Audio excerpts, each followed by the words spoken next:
Hi everybody, Paul Cameron here from speedupmyjobsearch.com with some job search tactics and motivation for today. Now, if you've been looking for job search advice on YouTube, obviously there is a ton of it out there. The problem is that many of the most popular job search videos share ideas that are not just not good advice, but that can actually be harmful to your search. So today I want to show you how you can spot the bad job search advice so you don't get thrown off track by somebody who's really just trying to sell a book. All right, now I am going to say right from the top here that I'm not going to name names or call anyone out specifically here, because at the end of the day, these people are trying to help job seekers, and I definitely want to support that, because a job search can be really stressful if you don't know what you're doing. So I definitely want to applaud anyone who's trying to help. The problem is that if they're not actually working in the job market every day, in today's job market, actually seeing what's going on and how real employers are reacting to the advice that they're giving, well, then things that sound like they could be good ideas can actually turn out to be extremely dangerous for job seekers and actually prevent you from getting the position that you really want. So let's get started. And I'm going to give you two examples here of some bad advice, and then I'm going to show you how you can tell that it's bad advice. And I'll start with a video that at the time of this recording is one of the most popular and well-liked videos on LinkedIn profile advice. It's ranked like in the top 3 for that tag by YouTube. And literally half of the tips that are offered in that video will actually prevent a large percentage of employers from ever finding you on LinkedIn. All right, so this expert says that they feel that your headline in LinkedIn, or that little title area of your profile, should just include your job title. And that's it, right? So if you're a Java developer, according to this top-ranked video that has hundreds of likes, you should just put Java developer under your name there as the headline. And the reason that this expert feels that this is the best strategy is because too many words will be confusing to recruiters, and fewer words will make it easier for them to find you. All right, and this expert also suggests that your profile statement on your LinkedIn profile should be no more than 1 paragraph, and your work experience should just be titles and dates, right? And if you put any information under your work experience, it should just be 1 bullet point at the most, right? And that way, the recruiters will have to call you to learn more about you. This person feels that your LinkedIn profile is just there to pique the employer's interest, and that your resume is supposed to fill in those gaps for them. That's what your resume is for, this person says. Okay, here's the red flags that I really hope were jumping out at you as I was giving you that person's information.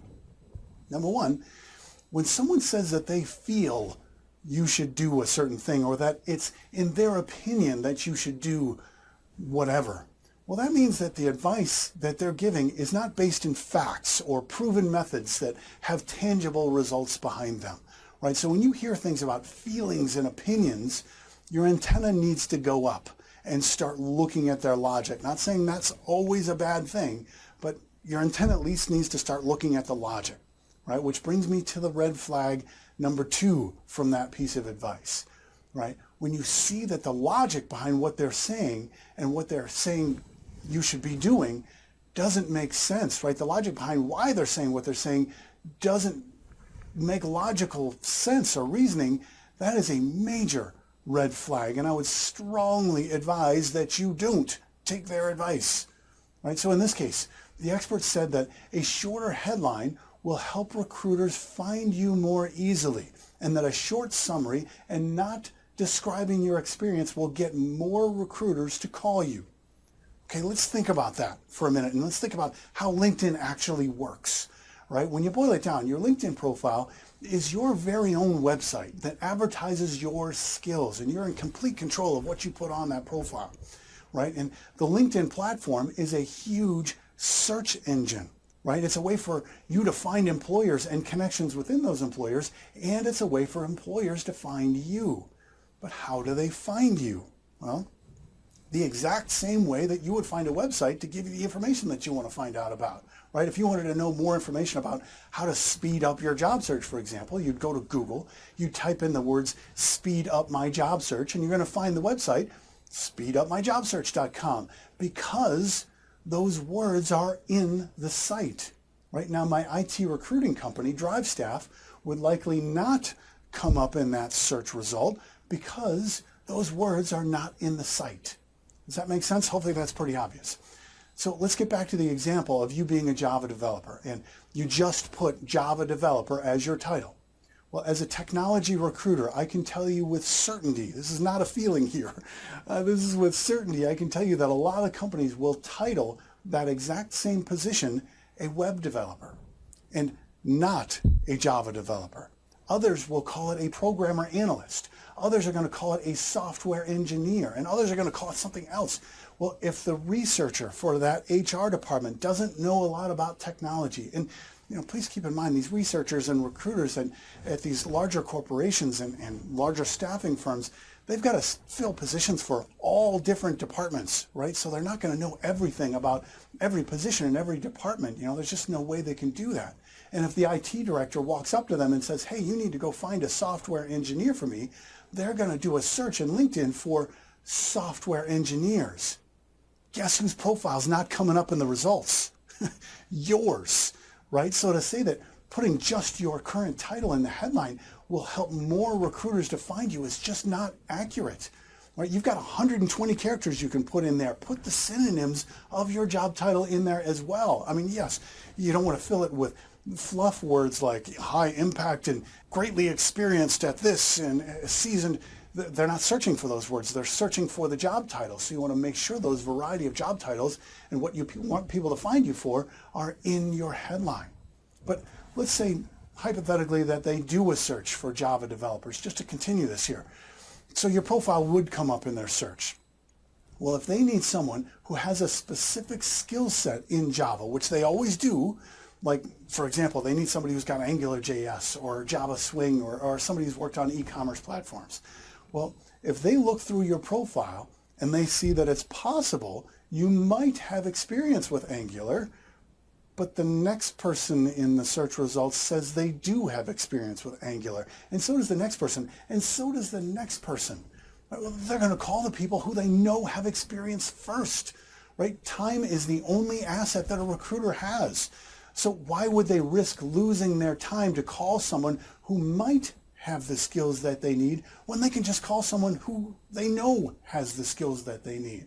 Right? And the reality of this whole thing is that they're probably not going to just search for Java developers, right? If they need someone who's a Java developer who also has Angular, they're going to add the word Angular to their search parameters. And if you don't list any of your work experience or give them information in your summary, they're not going to find you, right? While this expert's advice sounds very nice, it's going to hide you from employers. Right? And your search is going to take longer. You can't just use LinkedIn as a glorified cover letter, right? Or you're going to miss out on tons of opportunities. So please be aware of people who are sharing opinions followed by bad logic. And you're going to know that it's bad advice and you won't be hurt by it. So here's another example. Now, there's a couple of other very, very popular job search advice channels out there that very confidently state that your resume must be one page because they think or feel that it's just a much cleaner looking document and it helps employers to get through the information they need faster. One expert actually says that they feel personally offended by longer resumes because it's just not showing respect for their time. Really? You're getting offended by resumes? Maybe you should think about another line of work, but regardless. And listen, just because they are a career coach and they have a book for sale with lots of great theories in it, that doesn't mean that they're actually hiring people and seeing the hiring process firsthand. Regardless though, let's look at the logic behind why they feel that doing it this way makes more sense by having a one-page resume. Right? The experts who I found who feel that a one-page resume is the best way to approach this, they say that it's important because employers spend an average of 6 seconds looking at resumes, or 5 seconds, depending on who you listen to. And I do agree with that, right? I hosted a talk radio show here in Chicago for about 8 years or so, and it was called Job Talk, and every week we would ask the hiring managers, the HR professionals that we had on the show about how long they spent reviewing resumes. And the average that we saw was somewhere between 7 and 15 seconds. But regardless, these experts say that if they're only going to spend 5 or 6 seconds looking at your resume, well, then you better just have a one-page resume so that they can see all your information quickly. Listen, the employers are not spending that little amount of time looking at resumes because they're sticking to a time limit, right? And once 6 seconds are up, they're moving on to the next resume. And if you had too many pages, well, then just too bad, right? No, they're only spending 6 seconds looking at the resume because that's all the time that they need, right? I can tell you exactly what every HR person and hiring manager is looking for when they open a resume, without exception. And here it is. Ready? They want to see that you can do the job that they need to fill. Period. Right? Do you have the experience that I need you to do? Right? Now, put yourself in their shoes, right? If you need to hire a Java developer and you open the resume and you see that the job that this person has had for the last 5 years has been a bus driver, you're done, right? The person doesn't fit the job. You don't need to look at that resume anymore. Right? How long did that take you? 2 seconds? 3 seconds? Right? Well, what if someone who was a Java developer for less than a year put so much detail under that recent job experience that the next job listed on their resume didn't start into the next page? You know what you're going to do? You're going to scroll down to the next page to see if they were a Java developer in the prior job, right? And get a gauge for how long they've been a Java developer, right? We're not flipping through pages anymore and scrolling through resumes because it's all online now, right? We're not losing sheets of paper on our desk or looking for that ivory colored resume that really stands out on my desk. Those days are over, right? We're looking to see if you've done the job that we need you to do. Are you currently doing Java development? How long have you been doing Java development?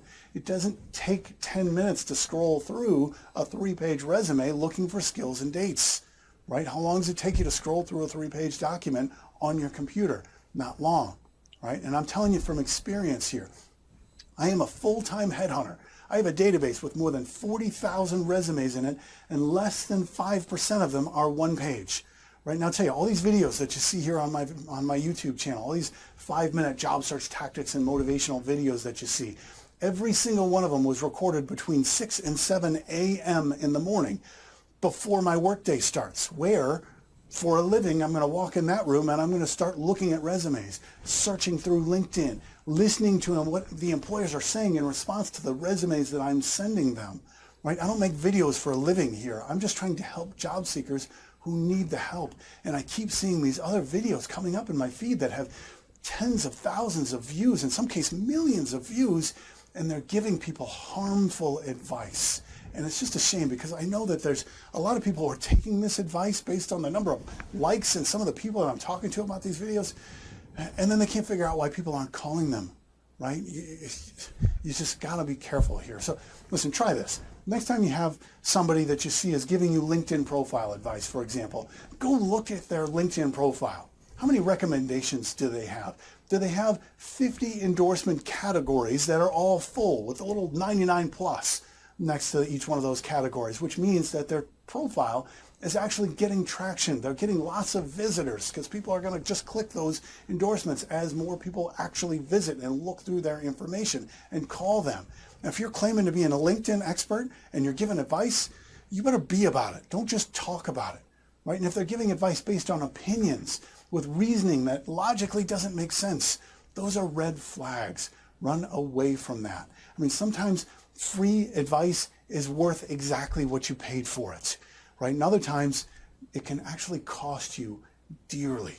So please, please, please be careful out there. Again, I'm Paul Cameron. I'm from speedupmyjobsearch.com. If you subscribe to my YouTube channel, you're going to get real advice from a guy who's actually working in the trenches of job search every day. If you go to drivestaff.com/motivate, you can sign up to have these videos emailed to you regularly. These can help you. Just remember, there are a lot of good sources out there that do offer really great advice, but just keep your antennas up, looking for opinions followed by bad logic behind them, and you're going to be able to spot the bad advice before it hurts you. You can do this. Now, it's time to get to work.